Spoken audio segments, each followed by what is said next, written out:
102. The Eeks. Chalcedon Report number 95, July 1973. When Colin M. Turnbull's The Mountain People, New York, New York, Simon & Schuster, 1972, was first published a year ago, at least one reviewer felt that the book should not have been written, and more than a few were disturbed. None came to grips with the book's central point. Turnbull, in spite of himself, has written an epitaph on humanism. Turnbull is by no stretch of the imagination Christian. He tries to derive a humanistic moral from his experience as an anthropologist among the Ik people of Africa. He says, in fact, although the experience was far from pleasant and involved both physical and mental suffering, I'm grateful for it. In spite of it all, and contrary to the first tidal wave of disillusionment, it has added to my respect for humanity and my hope that we who have been civilized into such empty beliefs as the essential beauty and goodness of humanity may discover ourselves before it is too late. Page 12. His book tells a different story. The Ik are a small group of Africans in the mountains between Uganda, the Sudan, and Kenya. They were moved out of their homes when a national games reserve was created into a barren area.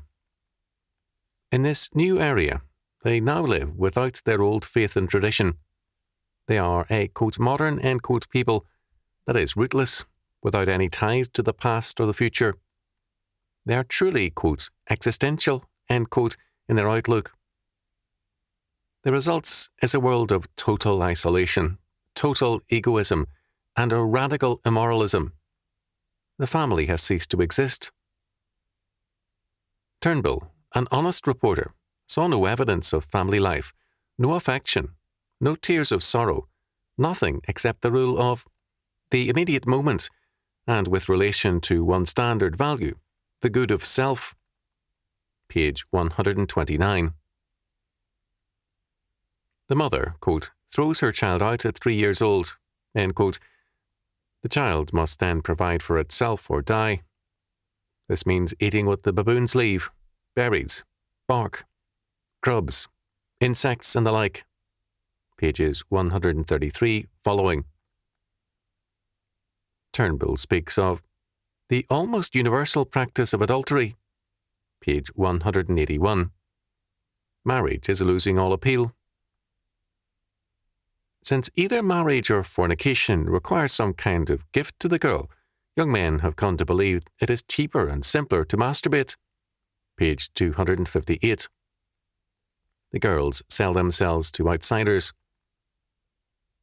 The Ik have, however, attained the goal of modern libertarians. Theirs is a society without any coercion and also without either law or responsibility.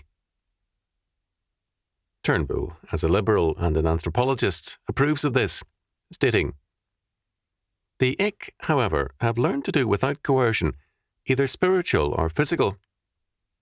It seems that they have come to a recognition of what they accept as man's basic selfishness, his natural determination to survive as an individual before all else. This they consider to be man's basic right, and at least they have the decency to allow others to pursue that right to the best of their ability, without recrimination and blame. Page 182.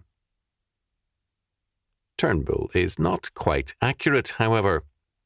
Where food is concerned, coercion exists. The Ik can and do steal food out of the very mouths of infirm parents, and they regard it as a joke to do so, as hilarious fun. The weak are ridiculed, tormented, and cast out to die. There is no sense of any moral responsibility to one another. It was rather commonplace during the second year's drought to see the very young prying open the mouths of the very old and pulling out foods they had been chewing and had not had time to swallow. Page 261. As a humanist, Turnbull reacted both with horror to what he saw by trying to preserve life and offer help, and also with intellectual assent. He had no moral grounds to condemn what the Ik did. I wonder if their way was not right. Page 228. When a good harvest came, ick life did not improve. When welfarism by the states came to the ick's aid, they did not improve. It only heightened their isolation and egoism, their anarchism. If they had been mean and greedy and selfish before with nothing to be mean and greedy and selfish over, now that they had something, they really excelled themselves in what would be an insult to animals to call bestiality. Page 280. The degeneration of society became even greater. The surface looked bad enough.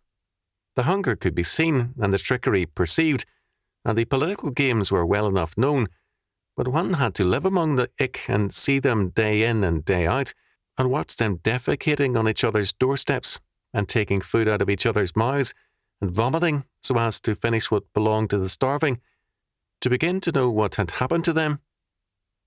Page 283. The point which concerns Turnbull is the ick in all of us. Modern culture has abandoned its ancient religious faith which bound man to God and man to man. The ick have developed the implications of faith more logically than the rest of the world. Modern man looks to the state.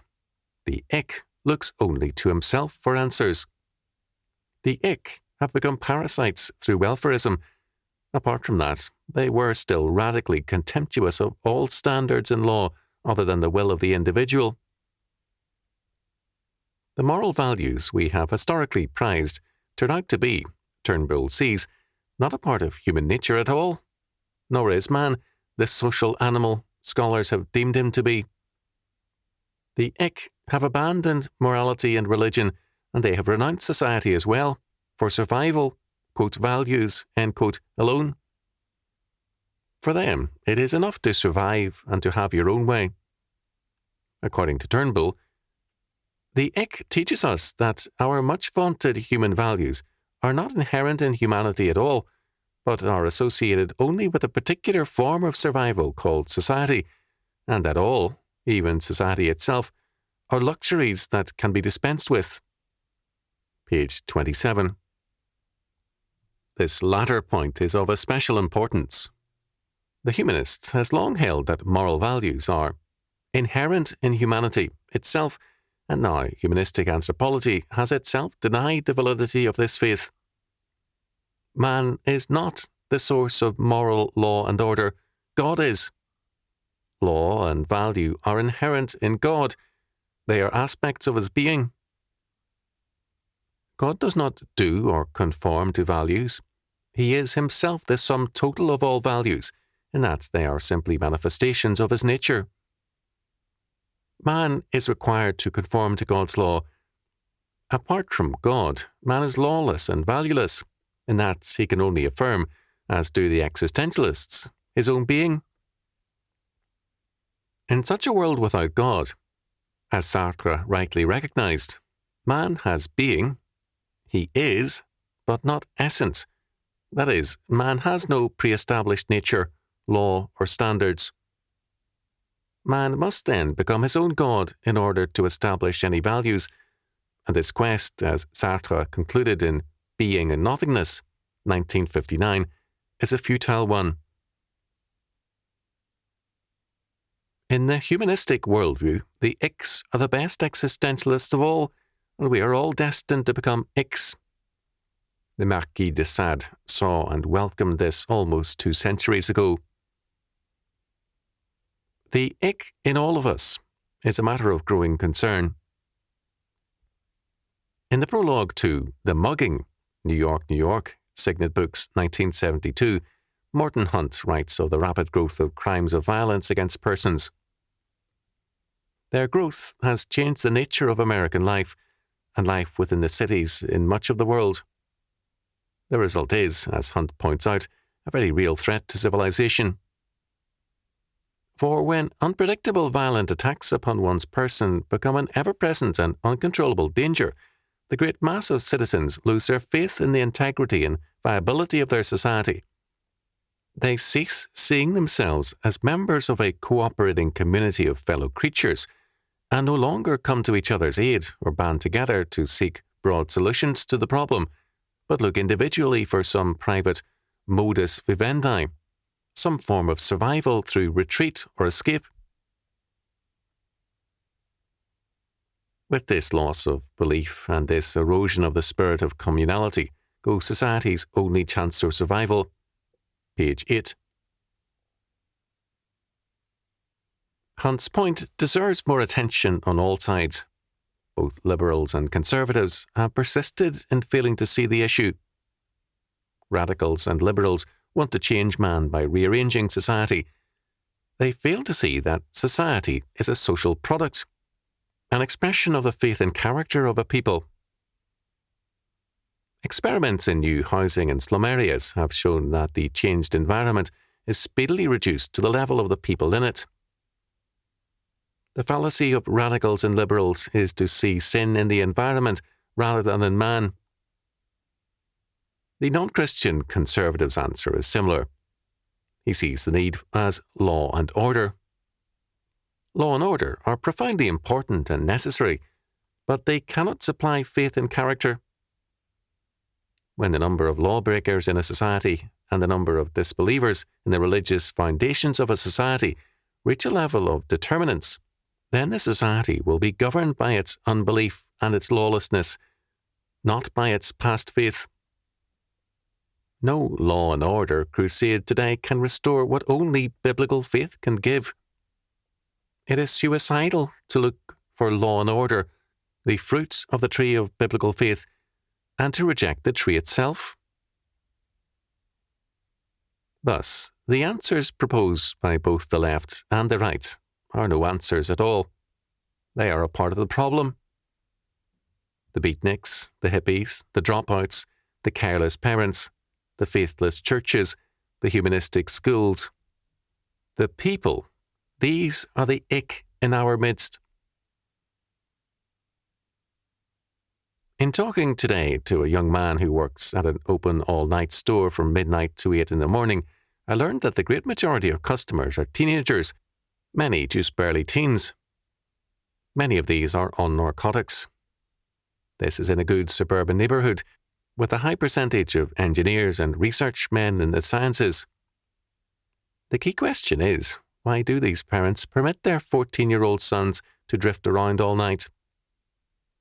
Summer vacation is not excuse enough.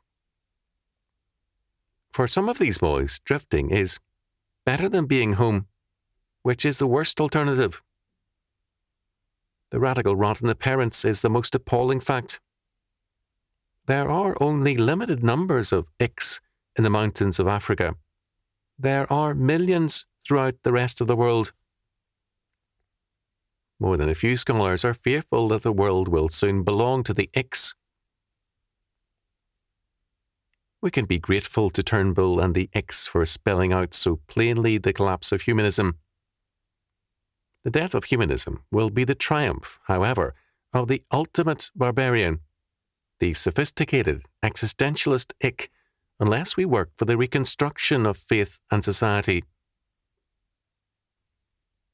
Godly reconstruction must thus be the order of the day, the rethinking of every area of life and thought in terms of biblical faith.